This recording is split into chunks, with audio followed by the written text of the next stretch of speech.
Alhamdulillah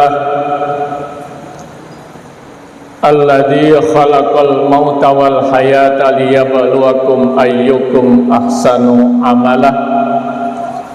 Asyhadu an la ilaha illallah wahdahu la syarikalah, lahul mulk wa lahul hamdu yuhyi wa yumitu wa huwa ala kulli syai'in qadir. Wa asyhadu anna Muhammadan abduhu wa rasuluh sahibud da'wah wal irsan wal fatwah wassalatu wassalamu ala rasulillah wa ala alihi wa man tabi'ahu wa mawala.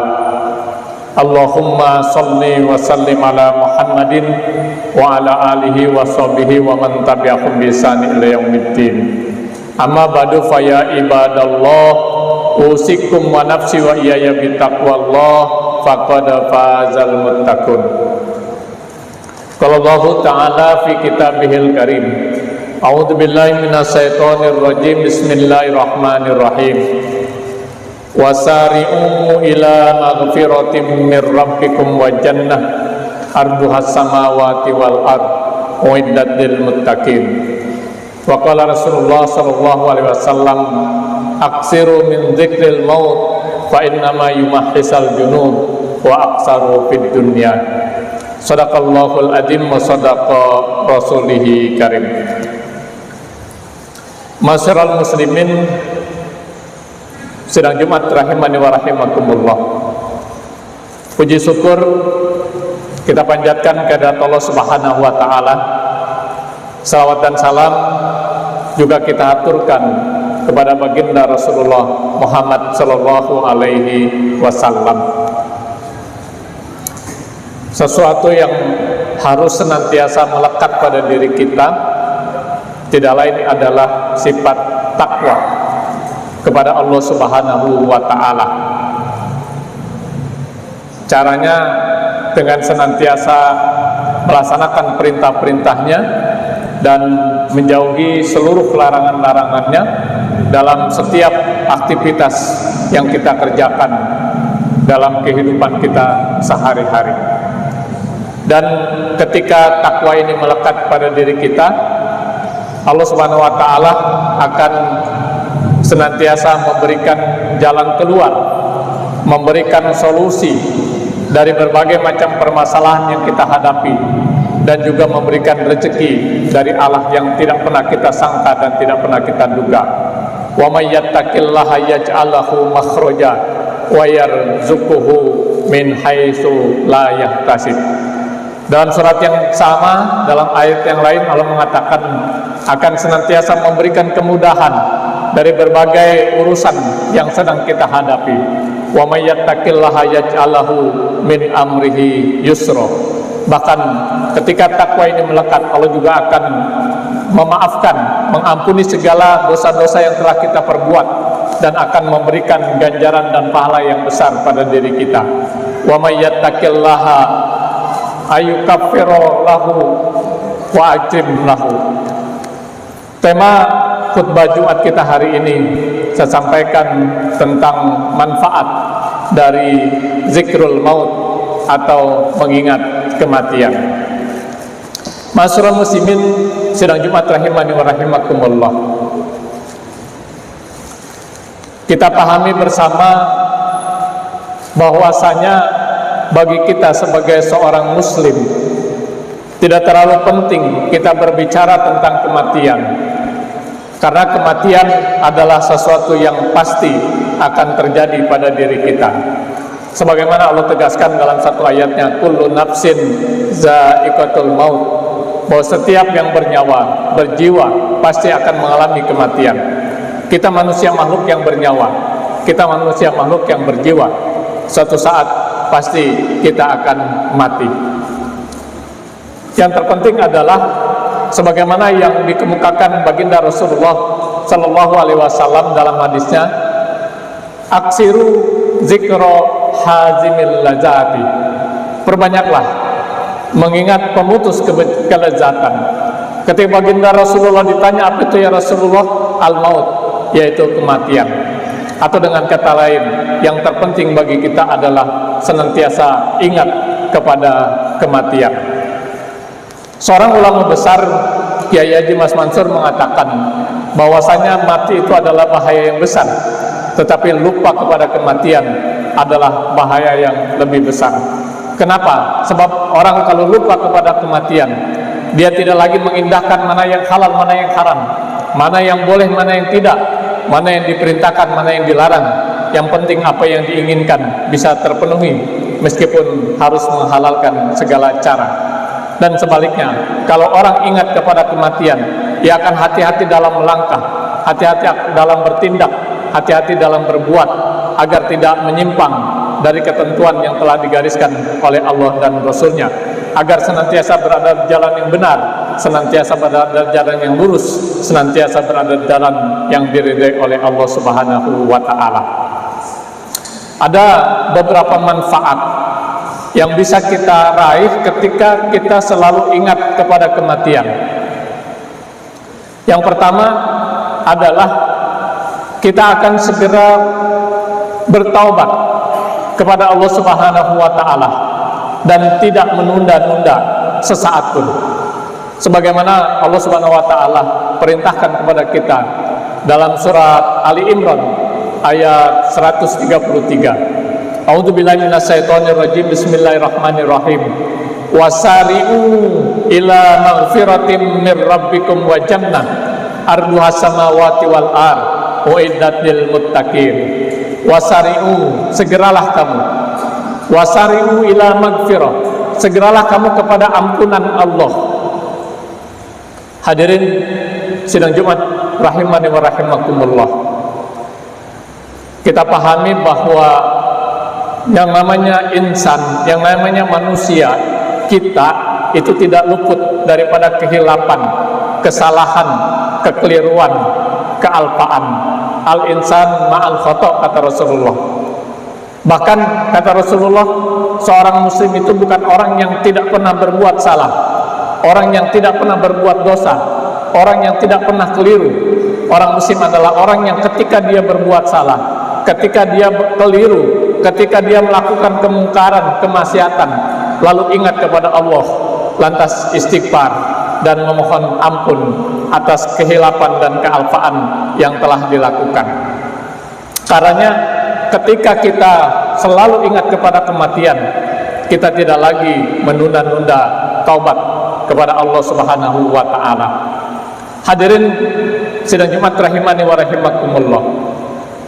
Kalau dari kesalahan-kesalahan kecil yang kita perbuat, dengan kita istighfar, memohon ampunan kepada Allah, insya Allah kesalahan-kesalahan kecil tersebut akan dihapus, akan diampuni oleh Allah Subhanahu wa Ta'ala. Sebagaimana dikemukakan dalam sebuah hadis Rasulullah, as-salatul khamsah wal jum'atu ilal jum'ati wa ramadana ila ramadani mukaffiratun lima bainahuma. Salat 5 waktu yang satu ke salat 5 waktu yang berikutnya, salat Jumat yang satu ke salat Jumat berikutnya, bulan Ramadan yang satu ke Ramadan berikutnya, akan menghapuskan segala kesalahan dan kealpaan kita. Yang dimaksud adalah kesalahan-kesalahan kecil yang kita perbuat antara satu waktu salat dengan salat berikutnya. Karenanya tuntunan yang diajarkan baginda Rasulullah, selesai kita melaksanakan sholat, mengucapkan salam ke kanan dan salam ke kiri, yang diperintahkan adalah kita beristighfar, astaghfirullahaladzim, atau bisa juga dengan kalimat yang lain, astaghfirullahaladzim alladzi la ilaha illa huwal hayyul qayyum wa atubu ilaih. Istighfar yang kita ikrarkan, yang kita ucapkan selesai sholat, sambil kita merenung apa yang sudah kita perbuat dari sholat sebelumnya ke sholat berikutnya, sambil merekam perbuatan-perbuatan yang kita lakukan. Insya Allah bila ada kesalahan-kesalahan kecil dari sholat sebelumnya ke sholat berikutnya, dengan istighfar yang kita ikrarkan selesai sholat, itu akan diampuni oleh Allah Subhanahu wa Ta'ala. Namun demikian, dari kesalahan-kesalahan besar, perbuatan dosa besar, kemaksiatan yang kita lakukan, tidak cukup kita dengan istighfar, harus dengan melaksanakan taubat, yang namanya taubatan nasuha, taubat yang sebenar-benarnya. Hadirin sidang Jumat rahimani wa rahimakumullah. Kalau kesalahan yang kita lakukan, perbuatan dosa yang kita lakukan berkaitan hanya dengan Allah, syarat taubatan nasuha ada 3. Yang pertama adalah segera menghentikan perbuatan dosa, kemungkaran, kemaksiatan yang kita kerjakan. Kemudian syarat yang kedua adalah menyesali perbuatan dosa, kemungkaran, kemaksiatan yang telah kita perbuat. Dan syarat yang ketiga adalah berjanji tidak akan mengulangi perbuatan dosa, kemaksiatan tersebut dalam aktivitas kita berikutnya. Namun bila berkaitan dengan manusia, ditambah syarat yang keempat. Syarat yang ketiga tetap harus kita laksanakan, ditambah syarat yang keempat, menyelesaikan hal-hal yang berkaitan dengan manusia yang telah kita lakukan kekeliruan terhadapnya. Kalau berkaitan dengan hutang pihutang, ya selesaikan hutang pihutangnya. Kalau kita berbuat zalim kepada yang bersangkutan, kita mohon maaf atas kezaliman yang telah kita perbuat, dan seterusnya dan seterusnya. Yang jelas, salah satu hikmah atau manfaat dari mengingat kematian, kita tidak akan menunda-nunda taubat, tidak menunda-nunda mohon ampun kepada Allah Subhanahu wa Ta'ala, karena kita paham betul kematian amat sangat dekat dengan kita. Dia akan datang kapan saja, di mana saja, dalam keadaan bagaimanapun juga. Allah Subhanahu wa Ta'ala mengingatkan dalam surat Al-A'raf ayat 34. Bismillahirrahmanirrahim. Wa likulli ummatin azal. Bahwa setiap umat, setiap orang itu ada batas waktunya, ada azalnya. Fa idza jaa ajaluhum la yastakhiruna sa'atan wa la yastaqdimun. Apabila ajal telah tiba, maka tidak ada yang bisa memajukan ataupun memundurkan. Ya. Atau dalam ayat yang lain, A'udzubillahi minasyaitonirrajim. Bismillahirrahmanirrahim. Surat An-Nisa ayat 79. Ainnama takunu yudrikumul maut walau kuntum fi burujim musayyadah. Di mana saja kamu berada, niscaya kematian akan mendatangi kamu juga, meskipun kamu berada di benteng yang tinggi lagi kokoh. Dalam surat Al-Jumu'ah ayat 9, Allah Subhanahu wa Ta'ala berfirman, "Qul innal mautal ladzi tufirruna minhu fa innahu mulaqikum, tsumma turadduna ila alimil ghaibi was syahada fa yunabbi'ukum bima kuntum ta'malun." Hadirin sidang Jumat rahimani wa rahimakumullah. Yang kedua, manfaat yang kita dapati ketika kita selalu ingat akan kematian adalah kita akan segera melaksanakan amal soleh, segera melaksanakan kewajiban-kewajiban, bahkan bukan hanya kewajiban, perintah-perintah Allah, baik yang wajib maupun yang sunnah kita kerjakan, larangan-larangan Allah yang haram maupun yang makruh kita tinggalkan ketika kita ingat kepada kematian. Rasulullah Muhammad SAW bersabda, Ayul mu'minina afdal. Ya, sahabat bertanya kepada beliau, siapakah orang mukmin yang benar-benar beriman? Kata Rasulullah, ahsanuhum khuluqa, yaitu orang yang baik akhlaknya. Iman memang tidak nampak, tapi indikatornya bisa kita lihat dari sikap dan perilaku serta akhlak seseorang. Kemudian sahabat bertanya lagi, ayul mu'minina aqyas. Ya Rasulullah, siapakah orang mukmin yang cerdas, yang pintar? Kata Rasulullah, aksaruhum limauti zikro. Orang mukmin yang cerdas, orang mukmin yang pintar, orang mukmin yang pandai adalah yang senantiasa mengingat akan kematian.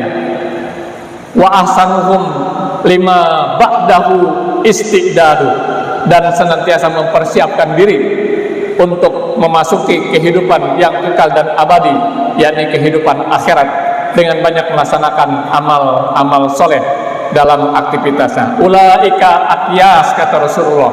Itulah orang yang pintar, orang yang cerdas, orang yang pandai. Ma'asyiral muslimin sidang Jumat rahimani wa rahimakumullah. Amal apa yang paling utama yang menjadi skala prioritas untuk kita kerjakan? Ya, tidak lain jawabannya adalah sholat. Karena sholat inilah amalan yang paling utama, bahkan yang pertama yang akan dihisab oleh Allah Subhanahu wa taala. Awwalu ma yuhasabu bihil abdu yaumal qiyamah as-shalah, kata Rasulullah. Amal yang pertama dihisab terhadap hamba-hambaku adalah tentang sholatnya. Atau ada hadis lain yang mengatakan as-sholatu imaduddin, faman aqamaha faqad aqamadin wa man tarakaha faqad hadamadin. Salat itu adalah tiangnya agama. Siapa yang menegakkan salat berarti menegakkan agama. Siapa yang meninggalkan salat berarti dia menghancurkan agama. Oleh karena itu, ketika kita ingat mati, salat menjadi skala prioritas amalan yang harus kita kerjakan. Setidaknya minimal bagi kita orang yang beriman, kita kerjakan 40 rakaat dalam satu hari satu malam sebagai bekal utama kita memasuki kehidupan yang kekal dan abadi. Dari mana 40 rakaat? 17 rakaat adalah sholat wajib, sholat 5 waktu. Kemudian 10 rakaat adalah sholat sunnah rawatib atau sholat sunnah qobliyah dan ba'diyah. Sholat sunnah rawatib yang muakkadah ada 10 rakaat. 2 rakaat sebelum subuh, 2 rakaat sebelum dan sesudah zuhur, 2 rakaat sesudah maghrib, 2 rakaat sesudah isya. Kemudian ditambah 11 rakaat qiyamul lail atau sholat tahajud, dan 2 lagi adalah sholat yang kita kerjakan di pagi hari, yakni sholat sunnah duha. Minimal sholat hendaklah 40 rakaat yang menjadi skala prioritas sebagai bekal kita memasuki kehidupan yang kekal dan abadi, yakni kehidupan akhirat kelak. Bila kita ingat kematian, 40 rakaat akan senantiasa menjadi skala prioritas untuk kita kerjakan dalam kehidupan kita sehari-hari. Banyak sebenarnya yang bisa kita ambil manfaat atau hikmah dari mengingat kematian. Mudah-mudahan kita semua senantiasa ingat kepada kematian sehingga kita senantiasa giat dan rajin untuk melaksanakan amal soleh, baik yang wajib maupun yang sunnah, sebagai bekal kita memasuki kehidupan yang kekal dan abadi, yakni kehidupan akhirat kelak. Barakallahu li wa lakum fil Qur'anil azim wa nafa'ani wa iyyakum bima fihi minal ayati wa dzikril hakim wa taqabbal minni wa minkum tilawatahu innahu huwal ghafurur rahim.